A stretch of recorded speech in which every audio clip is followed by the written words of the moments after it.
Hello, everybody, and welcome to Electric City Sentai Denzicaster here on Geek Carolina, your somewhat regularly scheduled video show about the wonderful world of Tokusatsu. And I went back and rewatched a whole bunch of episodes yesterday of our show to get prepared for this, and realized that I have really overused a particular phrase. But what the hell? We've only got 2 of these left. This is Josh, so you know. You know. And for those who've been clamoring, yes, we are finishing off Johnny Sokko and his flying robot. We got 2 episodes for you this week. We'll have 2 episodes for you next week, which will wrap up the series. So, I didn't let you do your line. It's all right. It's fine. Okay, so first of all, I'm Josh, Joe Gibkin's homeboy, and as of recently, your Topaz champion. For those people who have not watched any of the other shows, if you don't watch any of the other shows here on Geek Carolina, we encourage you to give them a chance. Check them out. We wrapped up not too long ago the Empyrean Throne, our L5R RPG, and Josh's character in that wound up becoming the Topaz champion. So season 2 will probably be sometime next year. So we have 2 episodes of Johnny Sokko to talk about today. We are looking at episodes 23 and 24 of Johnny Sokko and his flying robot. So those are episode 23, Dr. Ingula, the Master of Evil, or if you watched Giant Robo instead of Johnny Sokko, it would be Dr. Germa, the Supernatural Space Creature. And then episode 24, Hydrazona, a Terrifying Bacteria, or in Giant Robo, Hydrozone, the Bacterial Germ. So basically the same title. Yeah, more or less. In production order, these episodes were actually flip-flopped. So, Dr. Ingula was actually the 24th episode produced, but it aired 23rd. Hydrazona was the 23rd episode produced and aired 24th. That's kind of odd, because the Dr. Ingula one was my least favorite of the 2. Yes. So, Dr. Ingula, the Master of Evil, only Johnny Sokko controls the indestructible giant robot with his wristwatch microphone. But one day, Johnny receives a parcel, a poorly wrapped parcel, as a birthday gift, which turns out to be a robot model of himself. When assembled, the robot Johnny steals the wristwatch and sends Giant Robot on a path of unimaginable destruction. We'll do these one by one. I don't know what to say. Well, first, one of the things, I asked Mike about this while we were watching this. I think this is the only time that Johnny even references having a family. Because he's like, oh, it's from Father. Yeah. Has mentioned boo about this dad for the entire series. I thought he was an orphan. I was thinking that myself, to be honest. But then again, to be fair, of course, I watched in the anime, his parents were dead. Oh, okay. So, but no, apparently not. And and Ingali's kind of a space hipster. He's like, I'm from the 4th dimension of evil. It is the most evil of all the dimensions. Yeah, okay, so y'all seem to love to hate these videos when we do Johnny Sokko. Either you really like them or you really hate them. So I'm just going to go ahead and embrace that now. Dr. Ingula is... First things first, AIP hired a horrible voice actor for that part. It could be one of those stock guys, whatever, but the choice of voice was horrid. The costume was atrocious. Hokey as all hell. Well, that and every time they showed him, there was this weird, soft focus. Yeah. And I think it was that he was hiding in the 4th dimension of evil, but... Be damned if I know, they wouldn't tell you. But I will say this. Fangor is no longer my least favorite villain in Johnny Sokko. Angali has eclipsed Fangor in your 8. He has moved up the ladder through no fault of his own. He failed up the ladder of success. Yes, he did. So much wrong with this episode. One of the things I liked is it probably has one of my favorite Johnny Sokko lines so far, because they're at Johnny Sokko's birthday celebration, which is really weird because a bunch of adults just chugging beers at a kid's birthday party. Yeah. And Mari might actually have an alcoholic beverage. I don't know. It's in a wine glass, and it's kind of amberish. Yeah, I've seen alcoholic beverages that color before. I mean, it might have been an Arnold Palmer. I don't know, but and he just and they made it. It's like, is Emperor Guillotine ever going to stop? And Johnny just immediately deadpan says, "He won't stop. He is insane." Yeah, and the delivery was so strange. The effects in the episode, past Angela, the effects in the episode were actually quite good. I liked a lot of the effects. The compositing shots continue to improve. They had a really nice miniature set for the bridge, where it was very much to scale. There's a scene where Giant Robo is sent to attack Tokyo. Well, let me phrase that. He is sent to attack some power lines, a few bridges, and a matte painting. But to be fair, he never quite got to the matte painting. No, he didn't. However, there is a pretty effective scene of Giant Robo just going ape crap on this bridge. Yes. And it's not an empty bridge. I mean, model cars tumble off of the bridge and burst into flames. Giant Robo straight up murders Japanese citizens in this episode. Yes, he does. And it's so they do a really good job with the effects in the episode. Just there's and another good point, because you brought this up while we were watching it. The chief in the episode actually earns his keep. He figures out that which Johnny's the real one, by, I suppose, realizing that the real Johnny Sokko has piss poor bathing habits.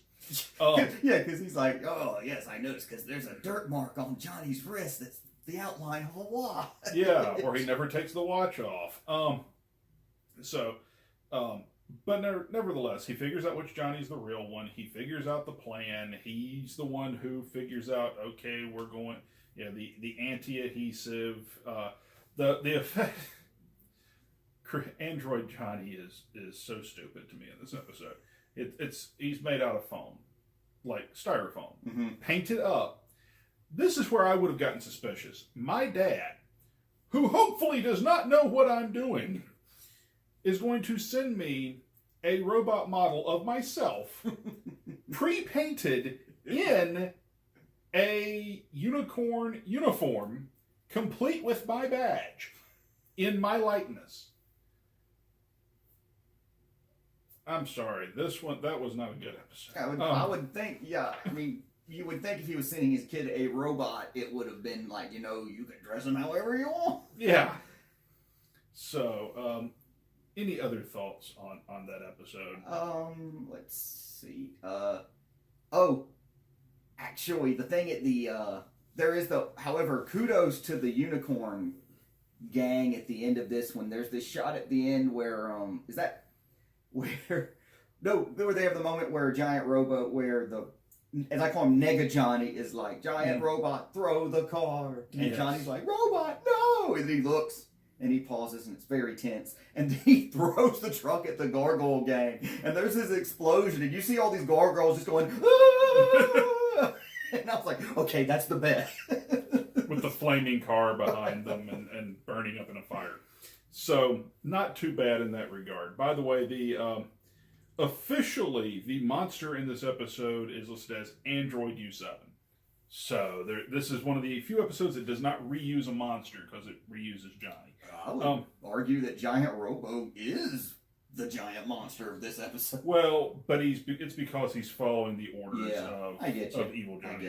Of Evil Johnny. So, and one other thing is that, because usually most of the commanders, the Emperor Guillotine, he generally gives them at least 3 chances. The first 2 times they screw up, and then he's like, "Don't fail me again. You get one more chance." And he gives Angali one more chance halfway through the episode. Yeah. I'm like, it don't look good. Yeah. So episode 24, which is a considerably better episode, and is it the best episode of the show so far? It's close, but I would say the one with Spider's like double plan, where he planted the bug and they found the bug, but he intended for them to find the bug. Yeah, the whole plans within plans episode. Yeah, but no, this one is really good. So the synopses for Hydrazona. Tokyo's night sky is hit with a flood of headlights flowing through the veins of elevated speedways, but below, the ground is dark and gloomy. An evil Professor Hydra is unleashing the terrifying Hydrazona and Iganog upon the helpless citizens of Japan. To be fair, Iganog is the backup plan. Iganog, by the way, is Eisler 2. So it's the second appearance of that monster, which we realized it was the second appearance of that monster. And I'm looking back real quick to see where he first there he is, right? Yeah, he was. Oh yeah, okay. So he was first in Iganog, the iceberg monster. So his first appearance was about 9 episodes ago. When they went to the Japanese Alps. Oh, I have to say, the whole thing there about like the glowing ribbons of light. I'm like, kudos to the guy from Shout Factory. That was a very descriptive synopsis. Yes.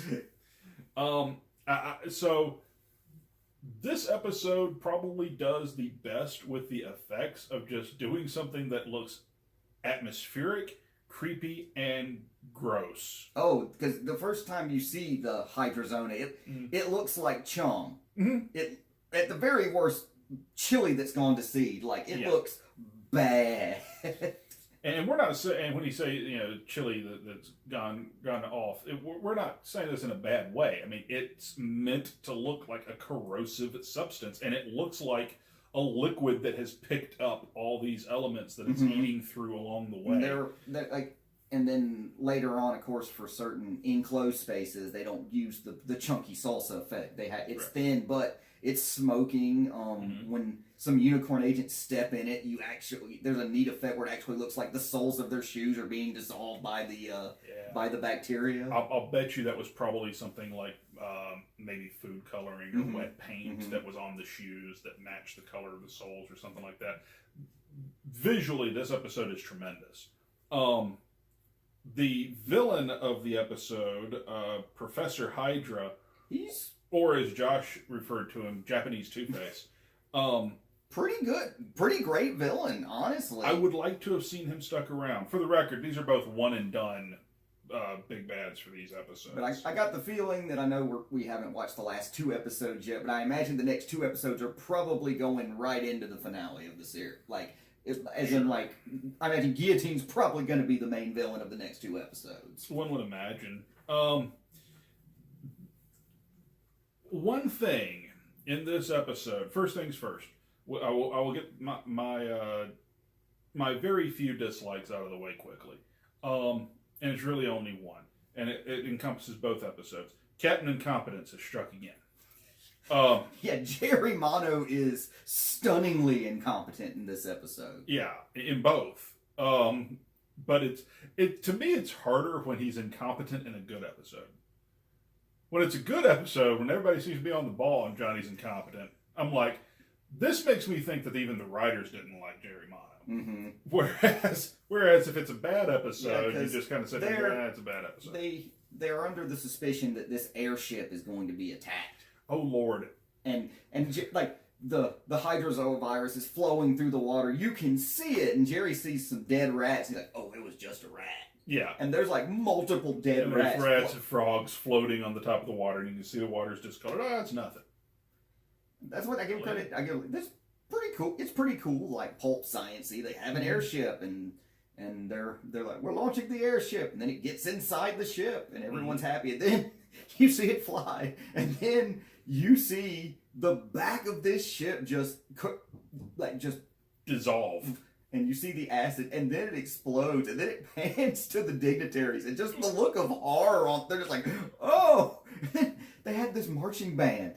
And then the marching band starts playing like sad funeral march music. So the marching band is playing all happy music and all this stuff during the whole thing, and then as the thing goes down, then all of a sudden the marching band gets sad and starts playing sad music. And you find out it's because the marching band is actually gargoyle agents in disguise. This is how they snuck in. And they have weaponized brass instruments. My favorite was the machine gun clarinet.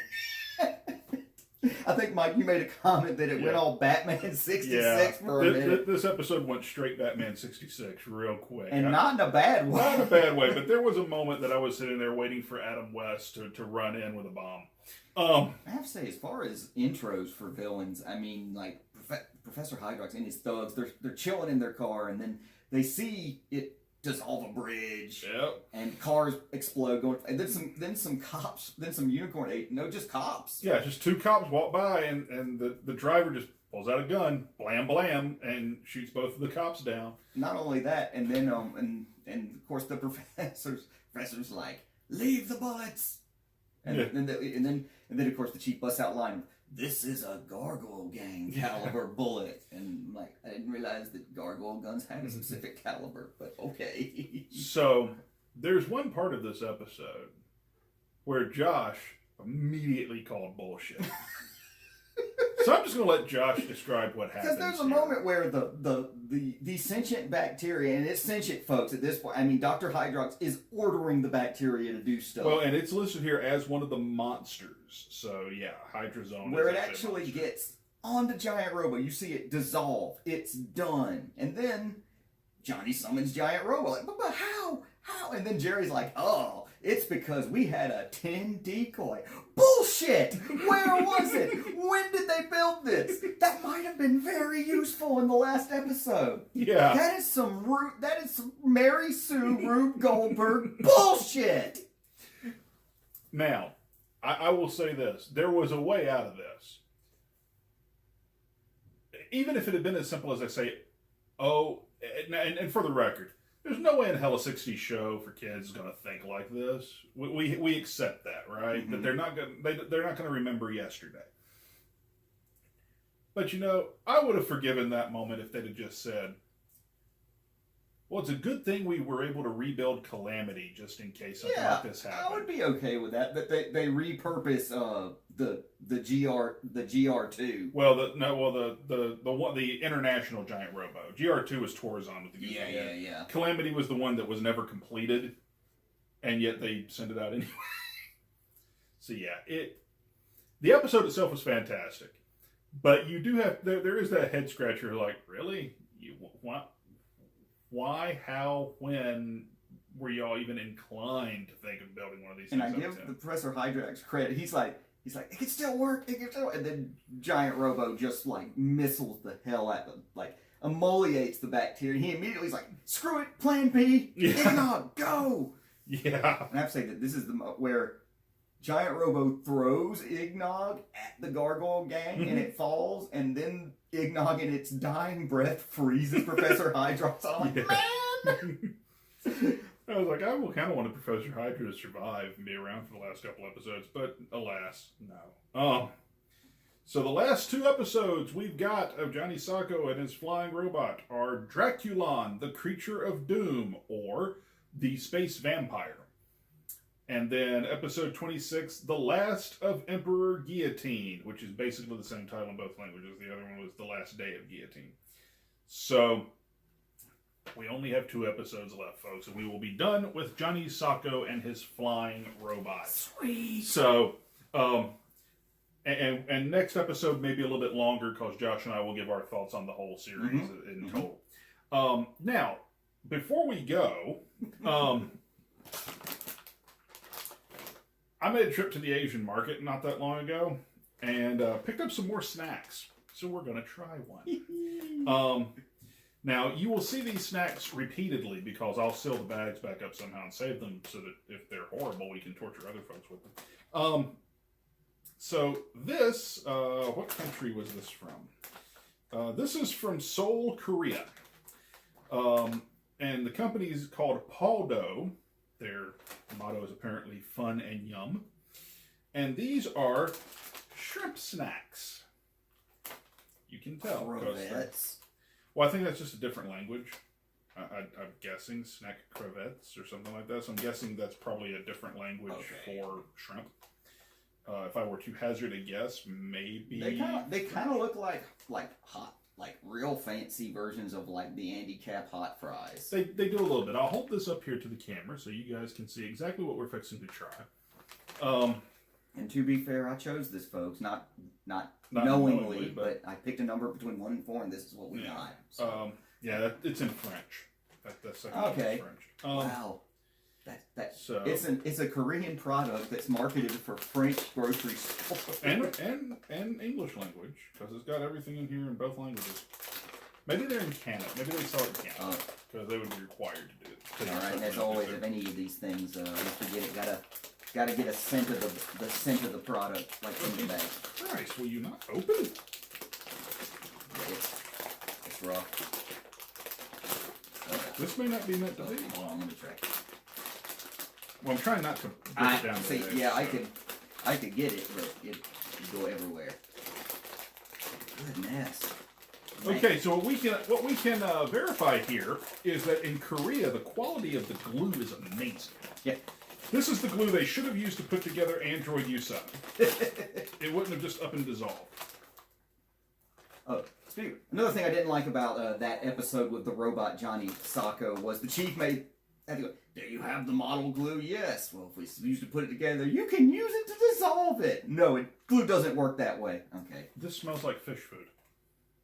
Oh, it smells like Tetra Flakes, Mike. Yeah. All right. Oh. Yeah, that'll do. All right. Dang. Ah. It's kind of sweet.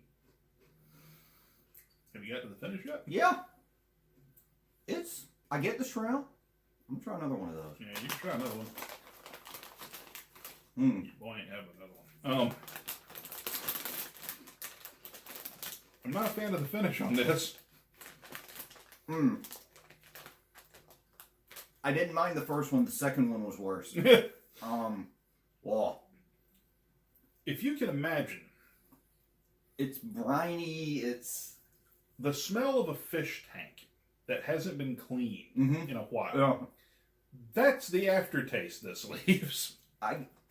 The thing I taste, the flavor I mainly taste is dashi, which is a mix of like seaweed and dried shaved fish. Yeah, I'd buy that. What's in this? Wheat flour, palm oil, wheat starch, tapioca starch, shrimp, sugar, rice bran oil, shrimp seasoning, salt, seasoned shrimp oil, kelp extract.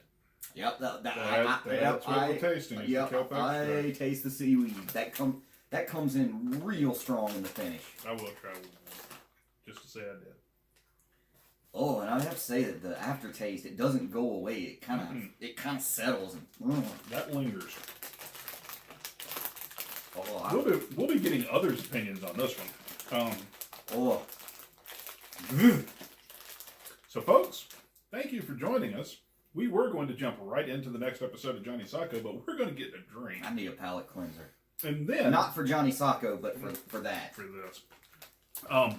But, folks, thank you very much for joining us. We do appreciate it. If you want to help us out here on Geek Carolina, you can do that by visiting the links down below. Visit us on social media. Go to our stores at Cafe Press and Redbubble. We greatly appreciate it. Mm-hmm. And definitely tune in next week as we wrap up Johnny Sokko and his flying robot. Woo-hoo. I'm Mike. I'm Josh. We'll see you next week for more Denzicaster.